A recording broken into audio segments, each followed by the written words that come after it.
ये आकाशवाणी का रायपुर केंद्र है। 6:05 हुए हैं। जिले की चिट्ठी लीजिए। इस कार्यक्रम में आज सुनिए कोरिया जिले की चिट्ठी।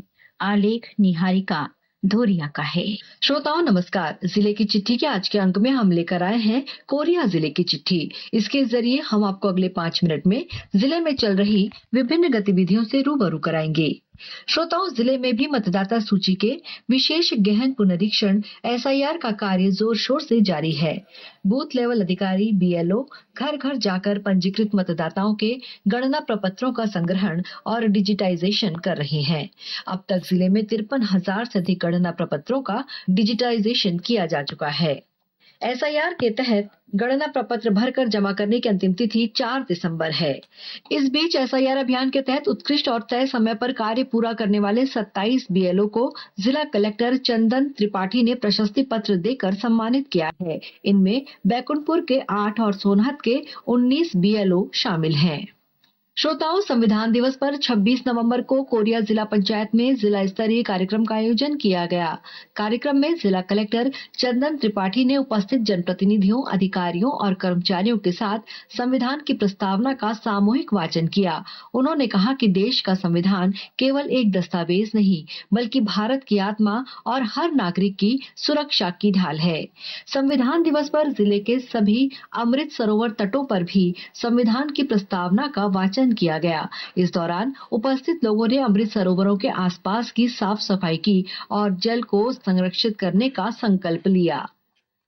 श्रोताओं, जिले के 21 उपार्जन केंद्रों में बीते 15 नवंबर से समर्थन मूल्य पर धान खरीदी का कार्य सुचारू रूप से जारी है। अब तक जिले के 1,700 से अधिक किसानों से 84,500 क्विंटल से अधिक धान की खरीदी की जा चुकी है। इसके एवज में किसानों के बैंक खातों में 20 करोड़ 2 लाख रुपए की राशि अंतरित की गई है।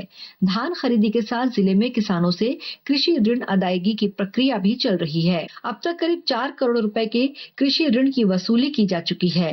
धान बेचने में किसानों को किसी भी प्रकार की असुविधा न हो, इसके लिए किसान सहायता केंद्र स्थापित किया गया है। श्रोताओं, जिला कलेक्टर की अध्यक्षता में बीते 21 नवंबर को कलेक्टोरेट सभा कक्ष में जिला स्वास्थ्य समिति की बैठक हुई। बैठक में राष्ट्रीय स्वास्थ्य कार्यक्रमों की समीक्षा की गई। कलेक्टर ने मातृ और शिशु मृत्यु दर पर चिंता व्यक्त करते हुए सभी ब्लॉकों को ठोस कार्य योजना बनाने के निर्देश दिए। उन्होंने कहा कि मातृ और शिशु मृत्यु दर को कम करने के लिए समन्वित कार्रवाई, सतर्कता और समय पर उपचार आवश्यक है।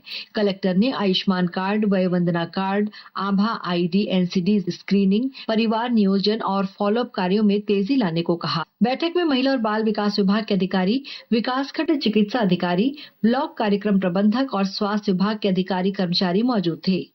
श्रोताओं, कोरिया जिले में वाटरशेड महोत्सव के तहत बीते 12 नवंबर से सोशल मीडिया प्रतियोगिता का आयोजन किया जा रहा है। 31 जनवरी तक चलने वाली इस प्रतियोगिता का उद्देश्य जल संरक्षण, मृदा संरक्षण और वाटरशेड विकास कार्यों को जन भागीदारी के साथ बढ़ावा देना है।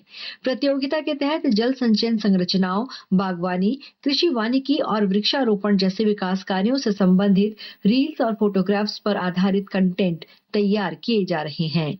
ये प्रतियोगिता केंद्रीय ग्रामीण विकास मंत्रालय और राज्य तथा केंद्र शासित प्रदेशों के सहयोग से आयोजित की जा रही है। सर्वश्रेष्ठ रील्स के लिए 50,000 रुपए और फोटोग्राफ्स के लिए 1,000 रुपए के पुरस्कार दिए जाएंगे। श्रोताओं, बाल विवाह मुक्त अभियान के तहत कोरिया जिले के नवीन महाविद्यालय बैकुंठपुर तथा पटना में बीते 27 नवंबर को विभिन्न कार्यक्रम आयोजित किए गए। इस कार्यक्रम में महाविद्यालय के छात्र छात्राएं शामिल हुए। कार्यक्रम में बताया गया कि बाल विवाह की सूचना प्राप्त होने पर तत्काल इसकी जानकारी बाल विवाह प्रतिषेध अधिकारी, जिला बाल संरक्षण अधिकारी, नजदीकी थाना प्रभारी, चाइल्ड हेल्पलाइन 1098, महिला हेल्पलाइन नंबर 181 पर दी जाए। विद्यार्थियों को बताया गया कि बाल विवाह कानूनन अपराध है। बाल विवाह करने पर 2 साल की सजा और 1 लाख रुपए तक का जुर्माना या दोनों का प्रावधान है। इसी के साथ जिले की चिट्ठी का ये अंक समाप्त हुआ। अगले रविवार एक नए अंक के साथ हम फिर मिलेंगे। तब तक के लिए नमस्कार। जिले की चिट्ठी इस कार्यक्रम में अभी आप सुन रहे थे कोरिया जिले की चिट्ठी। आलेख निहारिका धोरिया का था।